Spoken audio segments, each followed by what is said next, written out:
नमस्कार, मी डॉक्टर मच्छिंद्र बांगर महाराष्ट्रातील आणि देशातील हवामान परिस्थितीसंदर्भात ताजा अंदाज देणार आहे. आता आपण बघतो की हवामानात काही महत्त्वाचे बदल होत आहेत. WD उत्तर भारतात सक्रिय आहे. त्यामुळे या भागामध्ये पावसाचं अनुकूल वातावरण तयार झालं आहे. त्याचबरोबर याही भागामध्ये बंगालच्या उपसागरातील बाष्पामुळे परिणाम झाला आहे.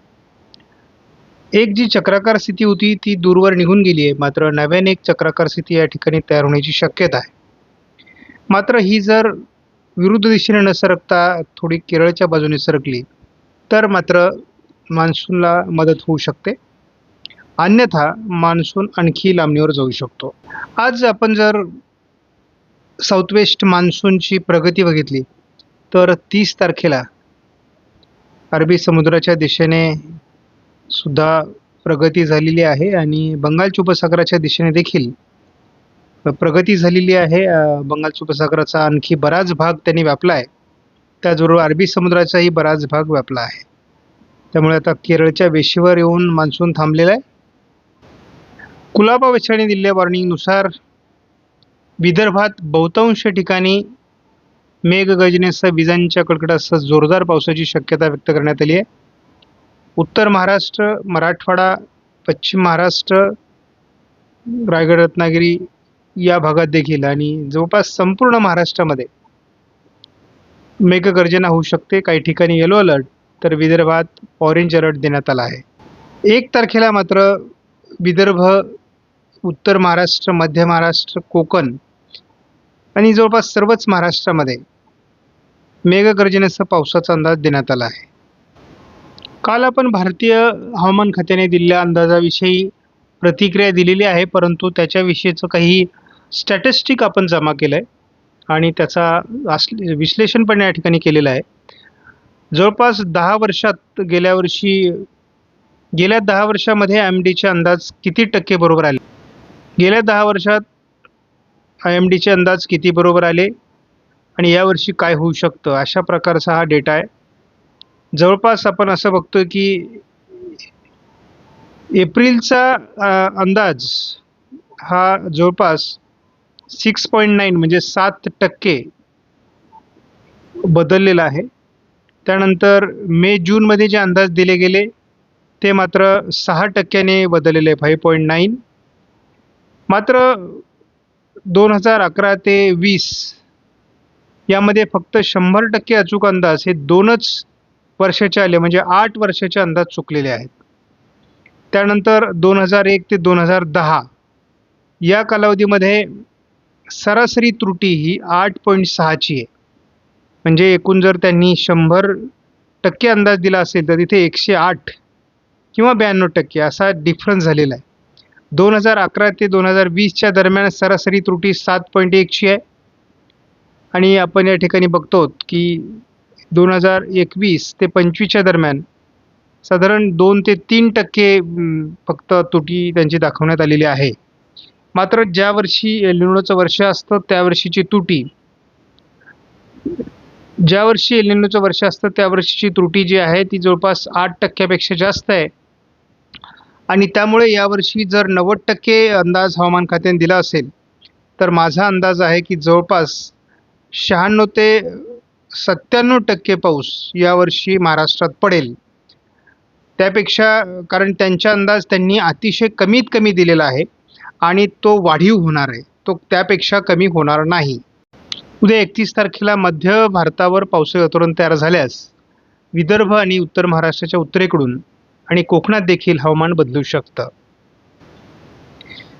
1 तारखेला देखील उत्तर महाराष्ट्र, उत्तर विदर्भ आणि कोकणात हवामानात हालचाली होण्याची शक्यता आहे. आता आपण जूनच्या 1 तारखेकडे अंदाजाला आलेलो आहोत. आता उष्णतामान किंवा उष्णतेची लाट कमी होऊ लागली आहे.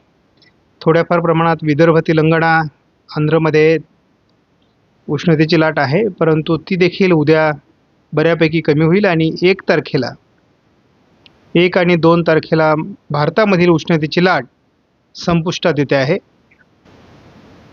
उद्यापासून महाराष्ट्रामध्ये स्थानिक वातावरणासाठी ECMWF मॉडेलने संकेत दिले आहेत.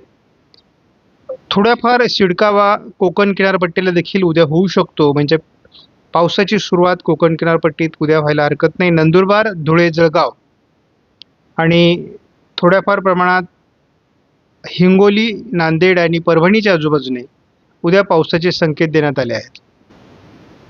तर आपण बघतो की उत्तर भारतात असलेल्या WDची एक ट्रफ मध्य भारतावर तयार होऊन असल्यामुळे अंदाज आहे की अमरावती, अकोला, बुलढाणा, वाशिम, हिंगोली, वर्धा, यवतमाळ, हिंगोली या दरम्यान अगदी बीड पूर्व भागापर्यंत पावसाची शक्यता 1 तारखेला आहे. कोकणात देखील हलक्या पावसाला सुरुवात होऊ शकते आणि स्थानिक वातावरण महाराष्ट्रातील काही जिल्ह्यांमध्ये तयार होऊ शकतं. ही जून महिन्याची सुरुवात आहे. म्हणजे जूनच्या 1 तारखेला देखील महाराष्ट्रात पावसाची हजेरी असणार आहे. सध्या आपण बघतो भारतामध्ये राजस्थानच्या काही भागामध्ये WDचा प्रभाव तयार झाला आहे. त्यानंतर या ठिकाणी छत्तीसगड, ओरिसा, झारखंड या परिसरातही मेघगर्जनेसह जोरदार पावसाचं वातावरण तयार झाले. त्याचा परिणाम थोडा विदर्भामध्ये देखील झालेला आहे. आणि या ठिकाणी आपण तामिळनाडू, केरळ, रायलसीमा भागात देखील पावसाचं वातावरण बघतो आहोत की 31 तारखेला नांदेड, परभणी, हिंगोली, यवतमाळ, वर्ध्याच्या काही भागात वातावरण तयार होऊ शकतं. नाशिक जिल्ह्यामध्ये नंदुरबार, धुळे, जळगाव जिल्ह्यामध्ये देखील थोडं पुणे, सातारा, सांगली, कोल्हापूर या भागात देखील म्हणजे उद्या महाराष्ट्रामध्ये बऱ्याच भागात पावसाची हजेरी लागू शकते असा अंदाज आहे. म्हणजे उद्या सुरुवात होईल पावसाला असा मॉडेलने अंदाज दिलेला आहे.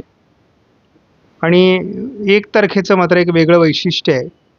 जो WDचा प्रभाव उत्तर भारतामध्ये आहे तो महाराष्ट्रावर सरकण्याची शक्यता आहे आणि त्यामुळे अकोला, अमरावती, बुलढाणा, हिंगोली, यवतमाळ, नांदेड, परभणी या भागावर हे पावसाचं वातावरण येणारे जवळपास बीड, लातूर, धाराशिव, नाशिक पूर्व भागापर्यंत याचा प्रभाव येऊ शकतो असा अंदाज आहे.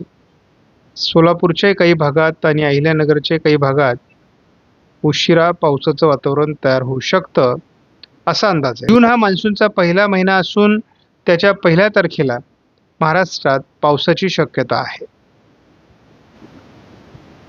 येत्या 24 तासामध्ये महाराष्ट्रामध्ये येत्या 48 तासात महाराष्ट्रामध्ये जोरदार पावसाची शक्यता बऱ्याच जिल्ह्यांमध्ये आहे. जूनची या पहिल्या दिवसाची सुरुवात देखील मेघगर्जनेसह विजांच्या कडकडाटासह जोरदार पावसाने होणार आहे. त्यामुळे नेमकी कोणत्या जिल्ह्यात जूनचा पहिल्या दिवसाचा पाऊस पडतोय हे आपल्याला बघायचं आहे. आणि मान्सूनचं स्टॅटिस्टिक्स 1 तारखेपासून सुरू होणार आहे.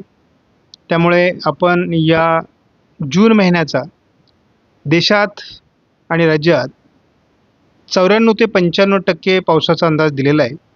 त्यामुळे किती टक्के पाऊस पडतोय हे आपल्याला बघायचं आहे. आपणास व्हिडिओमधील माहिती महत्त्वपूर्ण वाटल्यास लाईक करा, शेअर करा, चॅनलला सबस्क्राईब करा. धन्यवाद. जय हिंद, जय महाराष्ट्र, जय बळीराजा.